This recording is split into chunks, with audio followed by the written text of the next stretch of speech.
तेरा ये ट्रेडिंग के साथ क्या चल रहा है? क्यों, क्या हुआ? तेरी पीएनएल रिपोर्ट आई थी सुबह। क्या बोली थी? यही कि तू ट्रेडिंग नहीं कर रहा है, ये सब क्या प्रॉब्लम क्या है? प्रॉब्लम यह है कि वो ट्रेडिंग है। और क्या प्रॉब्लम है? प्रॉब्लम यह है कि मैं चाहता हूं कि मेरा पीएनएल प्रॉफिट में रहे, लेकिन अगर मेरा पीएनएल प्रॉफिट में रहेगा तो ये मार्केट की सबसे बड़ी प्रॉब्लम है। अरे मार्केट को तो सेलिब्रेट करना चाहिए कि मैं प्रॉब्लम में हूं, क्योंकि यही तो एग्जैक्टली मार्केट चाहता है। सीरियसली यार, आजकल जब भी मार्केट खुलता है मन तो करता है मार्केट के मुंह में अपनी बच्ची कुछ सैलरी ठूस दूं। ट्रस्ट मी यार, 6 महीने में मैंने सब देख लिया। अबे कौन सी ट्रेडिंग, कैसी स्ट्रेटजी, काहे का मोमेंटम। ट्रेडिंग का मतलब ही होता है अपनी खुशियों को खत्म करना, क्योंकि उसके बाद all you have to worry about is उसका ट्रेंड, उसका वॉल्यूम और उसकी स्ट्रेटजी, जो कि कभी तुम्हारी भी हुआ करती थी। अब इस मार्केट को ना कोई खुश नहीं रख सकता। Profitable trader is a myth. तू ऑप्शन बायर को ही देख ले, जब तक ऑप्शन बायर नहीं बना तब तक प्रॉफिट बोलता रहा तुम तो नाकारा हो, तुम्हारी जैसी स्ट्रेटजी वाले के साथ मैं नहीं रह सकता। जिस दिन बेचारा ऑप्शन बायर बना उस दिन प्रॉफिट बोला तुम तो ऑप्शन बायर बन गए हो, मुझे तो एक नॉर्मल ट्रेडर चाहिए था, मैं तुम्हारी जैसी स्ट्रेटजी वाले के साथ कैसे रह सकता हूं। सब साला फेक स्क्रीनशॉट का दोष है। एक स्ट्रेटजी, एक ट्रेड, दोनों को प्रॉफिट हुआ और ट्रेड खत्म। इसके आगे की कहानी कोई नहीं बताता, इसके बाद की कहानी मैं बताता हूं। इसके बाद ट्रेडर दूसरा ट्रेड लेगा, फिर उसे लॉस होगा, अब उसने उस लॉस को होल्ड किया तो और लॉस होगा, अगर नहीं किया तो स्टॉप लॉस हिट होगा। साला ट्रेडिंग खत्म नहीं होती। पहले ब्रेकआउट आता है, फिर ब्रेक डाउन आता है, फिर दोबारा से ब्रेकआउट आ जाता है। भाई ब्रोकरेज इतनी भरी है कि शोरूम से फॉर्च्यूनर निकल आए। एक तो जो ट्रेड लेने जाओ वो ऊपर भाग जाता है, ऊपर खरीद लो तो नीचे आ जाता है, बेच दो तो फिर ऊपर चला जाता है। 5 घंटे चार्ट को एनालाइज करने के बाद, प्राइस एक्शन लगाने के बाद ट्रेड लो। उसके बाद मार्केट दिमाग चाटता है कि स्टॉप लॉस कहाँ लगाना है। स्टॉप लॉस लगाओ तो हिट हो जाता है, नहीं लगाओ तो प्राइस गिर जाती है। ऑफिस में काम कर रहा हूँ, नोटिफिकेशन आ जाएगा, नोटिफिकेशन पे क्लिक करूं तो पता चलेगा मार्केट बढ़ने वाला है, क्लिक ना करूं तो लगेगा अपॉर्चुनिटी निकल गई है। भाई कितना मुश्किल है मार्केट को ये बात समझना कि साइडवेज मार्केट में मैं ट्रेड नहीं करता, पर मार्केट बोलेगा थोड़ा सा ट्रेड कर लो। अबे थोड़ा सा ट्रेड कर लूंगा तो कौन सा प्रॉफिट हो जाएगा। भाई मार्केट को ना कोई खुश नहीं रख सकता। एक तो सबसे ज्यादा दिमाग का दही इस डीमैट अकाउंट ने किया है, कतई घटिया चीज है, ट्रस्ट मी लॉस का पट्टा है साला। एक तो इनके एड्स देखो, नो ब्रोकरेज और ट्रेड करो और ट्रेड करो। अबे ब्रोकरेज सस्ती हो जाने से प्रॉफिट थोड़ी हो जाता है।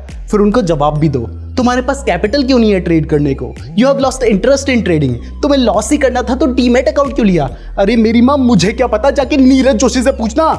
तुझे क्या लगता है पेड कॉल्स वालों को पता नहीं वो स्कैम कर रहे हैं? उनको पता है, वो तो सेबी के चक्कर में बोलना पड़ता है कि एजुकेशनल पर्पसेस के लिए है, वरना 10 सवाल पूछती, कॉल्स दे रहे हो, क्यों दे रहे हो, बिना रजिस्ट्रेशन के, अच्छा तुम्हें पता भी नहीं है इलीगल है, सीधे सीधे क्यों नहीं बोलते स्कैम करना चाहते हो।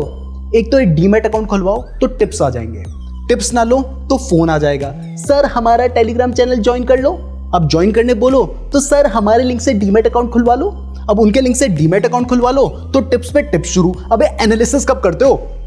अब पता चला ये ट्रेडर को इतना लॉस क्यों होता है और ये इन्वेस्टर इतने सक्सेसफुल क्यों होते हैं, because they don't have Telegram channels to ruin their portfolio. लोग कहते हैं ना, behind every profitable trader there is a strategy, true, but ये कोई नहीं बताता कि behind every non profitable trader there is also strategy. और ये तो कोई भी बता सकता है ना कि नॉन प्रॉफिटेबल ट्रेडर की तादाद प्रॉफिटेबल ट्रेडर के कंपैरिजन में कहीं ज्यादा है। मैं तुझे बता रहा हूं, मार्केट से कोई नहीं जीत सकता, because they call it a trend and any trend in the market is a reversal. और रिवर्सल में तो तू उनसे जीत ही नहीं सकता, क्योंकि हम ट्रेडर्स की ना एक बेसिक नीड होती है to make profit in the market. पर मार्केट को कोई फर्क नहीं पड़ता प्रॉफिट जैसी बेकार सी चीज के लिए वो अपना ट्रेंड कैसे कंटिन्यू करे। एक तो आज की स्ट्रेटजी पे ट्रेड मिलेगा ही नहीं, आज की स्ट्रेटजी पे ट्रेड मिलेगा 2 महीने बाद, या तो याद भी नहीं रहता कि 2 महीने पहले कौन सी स्ट्रेटजी बनाई थी।